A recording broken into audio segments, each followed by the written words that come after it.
अब्दुलाट ग्रामपंचायतीतील ग्रामपंचायत अधिकारी अनिल दगडू भारमल यांच्या तत्कालीन कार्यकाळातील भ्रष्ट व बोगस कारभार, साहित्य खरेदी घोटाळा तसेच कथित बेकायदेशीर कायमस्वरूपी नोकर भरतीच्या प्रकरणाची सखोल चौकशी करावी। तसेच या प्रकरणात चौकशीबाबत दिरंगाई केल्याचा आरोप असलेल्या शिरोळ पंचायत समितीच्या गटविकास अधिकारी विजयकुमार परीट यांच्यासह संबंधित प्रकरणातील अधिकाऱ्यांचीही चौकशी करून दोषींवर शिस्तभंगाची कारवाई करावी या मागणीसाठी अब्दुलाट येथील ग्रामस्थांनी 15 ऑगस्ट रोजी स्वातंत्र्य दिनी जिल्हा परिषद कोल्हापूर इथं लाक्षणिक आंदोलन करण्यात आलं। अब्दुलाट ग्रामपंचायतीच्या कारभारासंदर्भात ग्रामस्थांनी शिरोळ पंचायत समितीचे गटविकास अधिकारी तसेच पंचायत समिती पाणीपुरवठा अभियंता यांच्याकडे अनेक महिन्यांपूर्वी तक्रारी दाखल केल्या होत्या। ग्रामपंचायतीतील कथित भ्रष्ट व बोगस कारभार तसेच नियमबाह्य पद्धतीनं कायमस्वरूपी नोकर भरती करण्यात आल्याचा आरोप ग्रामस्थांनी तक्रारीत केला होता। या तक्रारीच्या अनुषंगानं चौकशी व्हावी यासाठी ग्रामस्थांकडून गेल्या अनेक महिन्यांपासून सातत्यानं पाठपुरावा करण्यात येत असल्याचं सांगण्यात आलं आहे। मात्र अद्याप चौकशी पूर्ण झालेली नसून संबंधित अधिकाऱ्यांकडून वेळकाढूपणा केला जात असल्याचा आरोप ग्रामस्थांनी केला आहे। चौकशीबाबत वारंवार उडवाउडवीची उत्तरं देऊन ग्रामपंचायतीतील संबंधित लोकप्रतिनिधी व ग्रामविकास अधिकाऱ्यांच्या कथित मनमानी कारभाराला पाठीशी घातलं जात असल्याचा गंभीर आरोपही आंदोलनकर्त्यांनी केला। या पार्श्वभूमीवर गटविकास अधिकाऱ्यांच्या भूमिकेची स्वतंत्र चौकशी करून दोषी आढळल्यास शिस्तभंगाची कारवाई करावी अशी मागणी ग्रामस्थांनी केली आहे। तसेच अब्दुलाट ग्रामपंचायतीच्या कारभाराची निष्पक्ष चौकशी आणि सखोल चौकशी करण्यासाठी कोल्हापूर जिल्ह्याबाहेरील स्वतंत्र चौकशी समिती नियुक्त करावी अशीही मागणी करण्यात आली आहे। ग्रामपंचायतीच्या कारभाराबाबत उपस्थित करण्यात आलेल्या सर्व आरोपांची निष्पक्ष चौकशी करून सत्य जनतेसमोर आणावं, दोषी आढळणाऱ्यांवर नियमानुसार कारवाई करावी आणि तक्रारीच्या चौकशीत झालेल्या दिरंगाईची जबाबदारी निश्चित करावी अशी मागणी आंदोलनकर्त्या ग्रामस्थांनी केली आहे।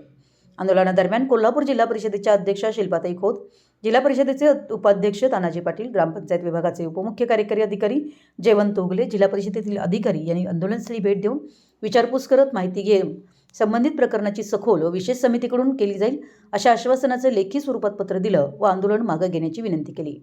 यावेळी तक्रारदार तथा आंदोलक म्हणून अनिल पोद्दार, सतीश कुरणे, भाऊसाहेब कदम, शिवदीप कोळी, अंकुश पाटील, सोमनाथ कोळी, सार्थक कुलकर्णी, सोमनाथ कोळी, वैभव कोळी आदी ग्रामस्थ उपस्थित होते। मराठी एस न्यूजसाठी अब्दुलाटहून संदीप अडसूळ। नमस्कार, मी अंकुश पाटील।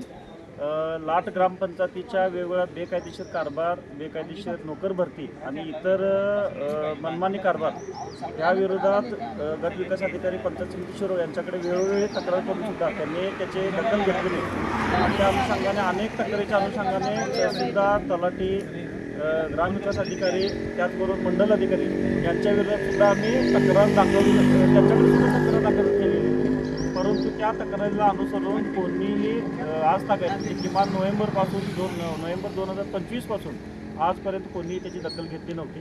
परंतु आम्ही 8 दिवसापूर्वी निवेदन दिलं होतं जिल्हा परिषदेसमोर आम्ही आंदोलन करणार म्हणून आणि त्या अनुषंगाने आज 15 ऑगस्ट स्वातंत्र्य दिनानिमित्त 15 ऑगस्ट 2026 रोजी जिल्हा परिषदेसमोर आम्ही आंदोलन केलं आणि या आंदोलनाला अनुसरून इथल्या प्रशासनानं आणि इथल्या ग्रामपंचायत विभागाच्या डेप्युटी सीओ साहेबांनी आम्हाला पत्र दिलं आणि पत्राच्या अनुषंगाने त्यांनी जे काही संबंधित ग्रामपंचायतचा भोंगळ कारभार, बेकायदेशीर आणि भ्रष्ट कारभार आहे त्या अनुषंगाने चौकशी करण्याचं आम्हाला आश्वासन दिलं आहे। त्यामुळं त्या सर्व अधिकाऱ्यांचं आणि ह्या प्रशासनाचं आम्ही एकतर आभारी आहोत, कारण हा आंदोलन त्यांनी आम्ही तात्पुरतं स्थगित करू, त्यांनी पत्र दिलेलं आहे की चौकशी करू म्हणून।